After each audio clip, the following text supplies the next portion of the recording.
There's something magical with Call of Duty Zombies.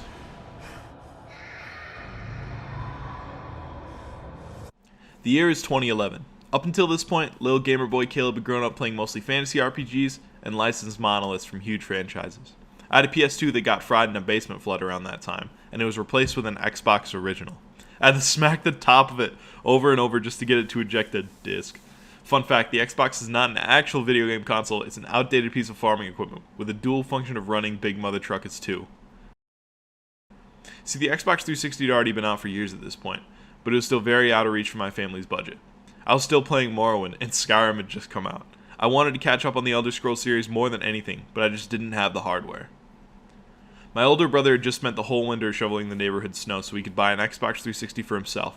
He booted it up, beat Need for Speed in like 2 sittings, because that's all he liked at the time, and was like, shit, well I guess I'm done with this, and he passed it on to me. I was super stoked to get that arcade Xbox. Only problem was the only game I had was Need for Speed, and racing games definitely were my thing at the time. I played through it anyways, like 50 times, but eventually, through months of picking change out of the couch, and a little bit of comic mischief and petty thievery, I was able to save up a whopping $20. Now $20 is a big deal when you're a kid. I biked to the local pawn shop and perused the used game section. Oblivion was $19.99, so I tried to buy it, but I didn't understand taxes yet, so it turned out I couldn't afford it. Stop! You violated the law! I decided I could wait on that sweet Elder Scrolls sequel, because I was hungry for a new game, and I wanted one, even if it couldn't be my first choice. The game selection was very narrow, especially given my limited supply of cash money and my 11-year-old reach.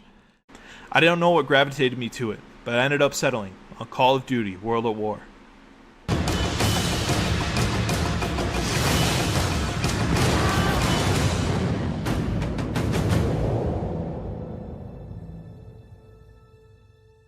Now, the only first-person shooter I'd ever played all the way through up until this point was Peter Jackson's King Kong for the original fucking Xbox. You try popping Nog off of dinosaurs with this big old Duke of a con. Even without 11-year-old hands, this thing sucks. Released in 2008, World at War was the 5th game in its franchise. This game and the Modern Warfare that came before it are what I consider some of the first of their kind, that being FPSs that felt good on a controller. Part of this almost certainly owed itself to the evolution from the Duke to this.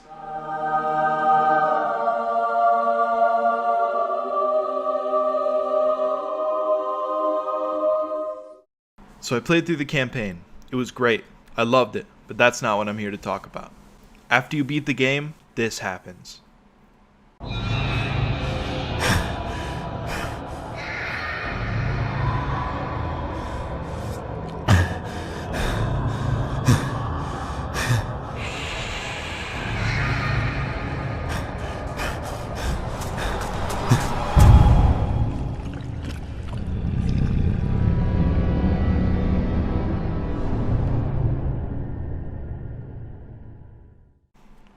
You are now in Nacht der Untoten.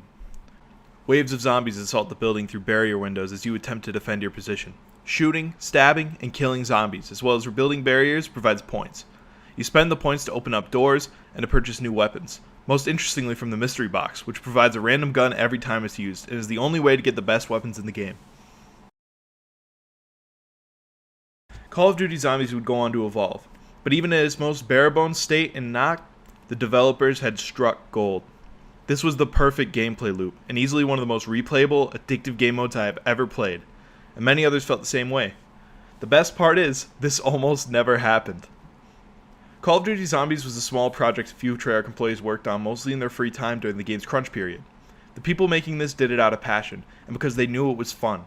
The studio head Mark Lamia nearly shut it down for fear of wasting development resources, but when the team had some executives play the game mode, it was concluded that it would be part of the finished product. Stories like this are very rare in big budget franchise games, and it's a miracle that the mode was even put into the game. People love the added mode, including myself. Me and my friends would play almost every day after school trying to beat our record rounds, and it was some of the most fun I've ever had. So this wasn't the end. World at War would go on to have 3 map pack DLCs, each with its own added zombies map. Verrückt, the first step in the game's evolution. Set in an insane asylum, this map layout-wise is much more complex than Nacht. There are many more doors to open, and taking any path eventually led you to the power room. Once the power is activated, electric traps become usable, as well as the added perk sodas you can now buy, adding the ability to increase your health, reload speed, weapon fire rate, and revive speed. This map's also kind of bad because the zombies are faster than any other map before or after it. Unfairly so, I'd argue, but hey, you win some, you lose some. Next was Shinonuma. Set in a Japanese swamp, this map took a bold step that would change the future of the mode forever. A story that would start to formulate. Unlike the previous maps where you played as unnamed soldiers, the main characters of the zombies mode were introduced.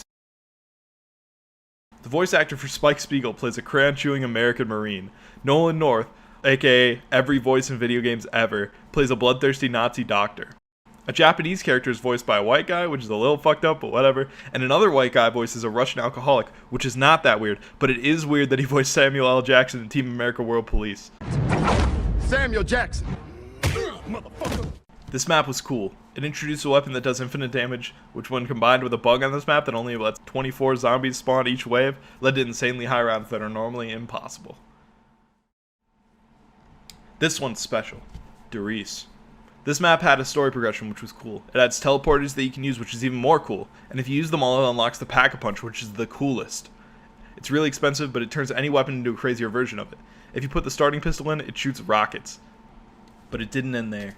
2 years later, in 2010, Treyarch would release Black Ops. Zombies continued in this game, and you didn't have to beat the campaign to play it this time around. It's right there in the main menu. Side note, this is the coolest main menu in a video game, maybe ever. I love it. Kino der Toten, the Theater of the Damned. This is a lot of people's first exposure to Call of Duty Zombies, and with good reason. This map, aside from the new arsenal of weapons including the all-new Thunder Gun, adds very little in terms of gameplay mechanics. Instead, it hones in on what made World of War maps so great. It flows incredibly. Communities started to form online following the success and popularity of the Zombies mode. People shared new strategies, such as running the zombies in certain routes like the theater stage, and a race for high rounds that caught a lot of eyes. Syndicate's Round 115 video was legendary. It has about 14 million views as of recording this. Oh! Yes! Oh! Here we go, ladies and gentlemen. It's time to dominate. There was also a bonus map after you beat the campaign called 5. It takes place in the Pentagon, and you play as a bunch of cartoonized historical figures from the Cold War. This map has soul. Sounds like someone breaking in. Just a storm, Dick.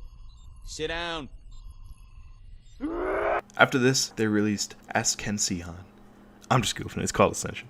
When you load into the game, you see in black and white, and return color to the map by turning on the power. This map also has space monkeys, which sounds cool, but they're very annoying because they'll just steal your perks if you don't defend each machine. This is one of the easiest maps. It also added a new perk called PhD Flopper that gives you invulnerability to explosives and fall damage. Very cool. Call of the Dead. In this map, you play as 4 famous actors fighting zombies on a horror film set in Siberia. There's also a zombie George Romero mini-boss following you around slowly to discourage camping in one spot.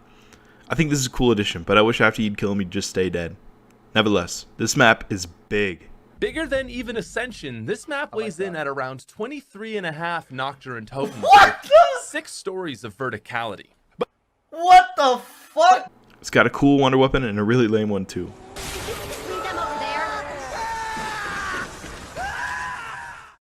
After this, Shangri-La came out.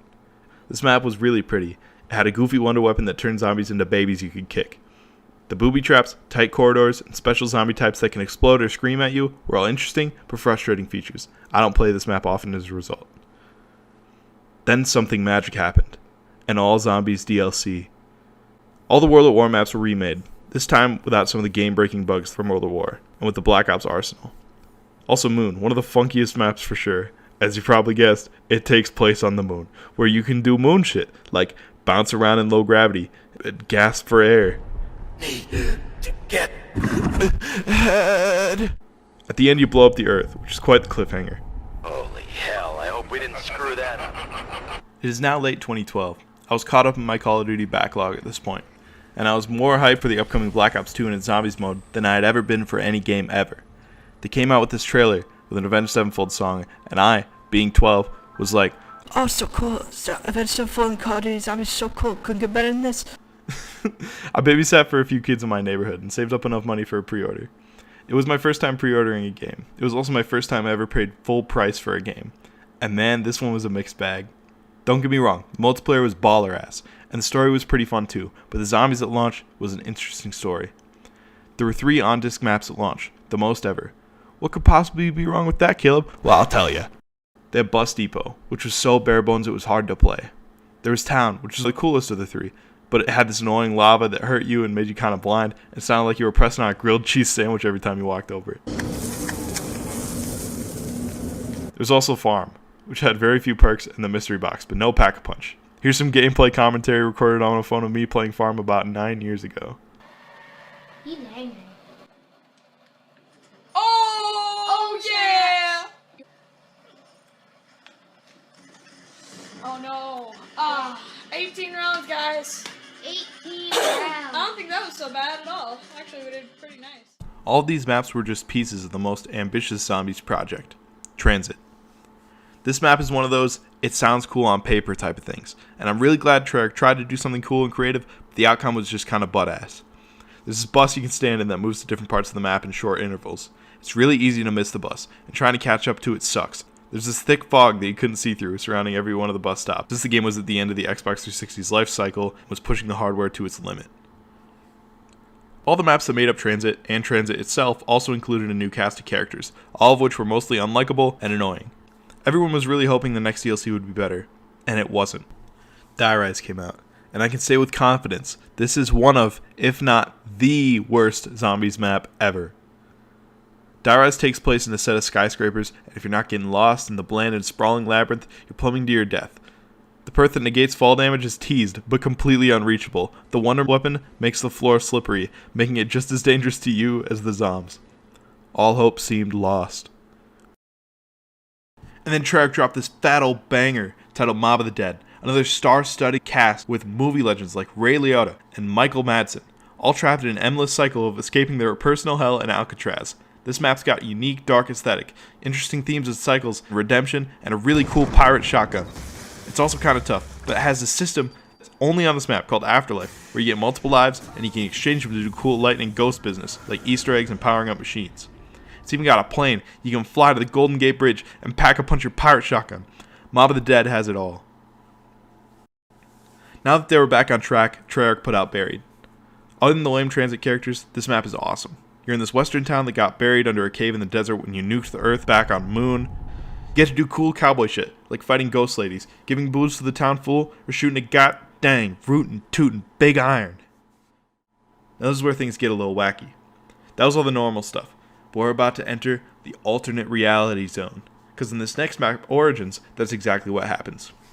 We see an alternate history of the original characters meeting each other when they were much younger in World War I. There's a bunch of story and lore stuff going on here. These big robots are stomping all over, because in this version of history, Germany figures out how to use these weird element and make insane technology and weapons really early, but it also makes zombies. This is how the teleporters work in the original timeline.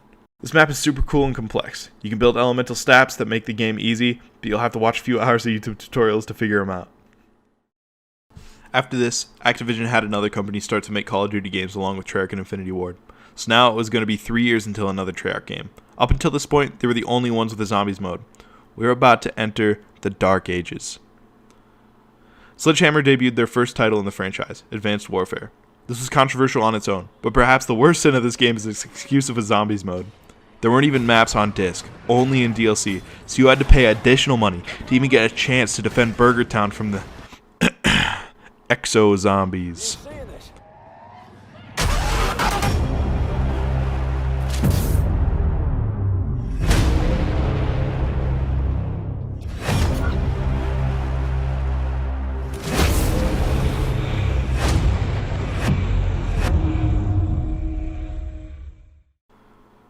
2 years later, Treyarch came back with Black Ops 3.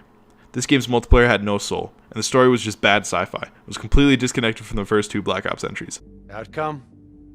Train go boom. The only thing that made this game a Black Ops game was Treyarch Zombies, but only one map came on disc, Shadows of Evil. This map's a bit controversial in the community, and unless you had the season pass that gave you the Doris remake, this was your only choice at launch. Set in the fictional noir city with Lovecraftian tentacle monsters, this map is interesting and creative at the very least. There's a system similar to Afterlife where you become a tentacle beast for a short period of time, but it doesn't feature the extra life thing like a Mob of the Dead. If it did, I think this would be a much better map, because it is hard. The corridors are tight and the zombies are fast. There's also this 3-headed mini-boss you can only hurt when it lets you. I'd be surprised if any new players that were introduced to the series with this title even made it past round 12. Shadows of Evil probably turned away many would-be fans from the mode, and I think that's the best way to describe it. Next was Der Eisendrache. In my opinion, this is the last really good original Zombies map, and it really is special.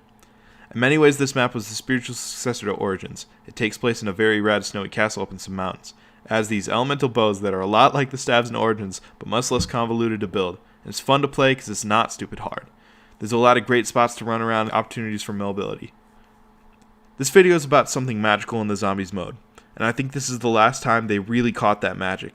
This sense of creative fulfillment from the developers that translates to fun and interesting gameplay really is something unique. And while there were some spotty maps before, everything after this just kinda lacks that spark. Next was Zetsubu no Shima. Set in a dreary swamp island infested with spiders and deadly spores, this map just felt achy in every way to me. After that, Gord Krovi came out, and while it has some really interesting premise and looks very cool, it simply did not translate in the gameplay for me, but I still had a decent time with the spectacle of Nikolai defending a burning Stalingrad from Dragon as a Gundam. In Black Ops 3's final regular DLC, you play Revelations. It's a mashup of a bunch of previous maps, which is a really cool idea, but it just doesn't feel good to play and left a lot of the community just feeling bummed out. Later, Treyarch released Zombie Chronicles, a remake of a bunch of previous maps that all feel great and benefit from quality of life changes in Black Ops 3. I would encourage anybody who likes the premise of Zombies mode or hasn't played in a while just to buy Black Ops 3 and the Chronicles DLC pack. After Black Ops 3's lifespan came to a close, the 3-year cycle did its thing again, and this time Infinity Ward took its turn to make a lackluster mockery of the Zombies mode in Infinite Warfare, with Sledgehammer Games following the trend with the dull and lifeless Call of Duty World War II Zombies the next year. Finally, Treyarch was back up to bat with Black Ops 4. I know I spoiled it earlier saying Zombies' heyday and magic had been lost before the release of this game, but Treyarch really dropped the ball on this one. 3 maps on disc, all equally shitty. You had a new cast of forgettable characters populating the maps Sad Boat and Almost Cool Gladiator Arena, as well as Hollow and extended version of Mob of the Dead. This game removed all the original perks. It also had game-breaking bugs in the Zombies mode for months after launch that would crash nearly every game, and it somehow looked worse than Black Ops 3. My theory is that the developers were burnt out at this point, and that most of the studio's resources were instead being focused on the Black Ops 4 Battle Royale title Blackout, since those types of games were doing incredibly well at the time, Fortnite and PUBG each making a gazillion bucks. This is a trend in the franchise that seems to have plagued the following 3 years of the Call of Duty titles due to Warzone cash cow. The following DLCs for Black Ops 4 were also hot garbage. The next game to have any zombies was Cold War, and while in my opinion it was pretty good, it was fundamentally so different from where we started in gameplay, design, and tone that there's almost nothing left from what we had in the original maps other than a few references and Easter eggs to what once was. Oh, are you fucking joking? How did I not have a self-revive, dude? And that's just it. The magic of the Zombies game mode and its beautiful original simplicity was already gone. But just because the journey has a disappointing ending doesn't mean that you can't go back and just play the old maps again. They're still good to this day.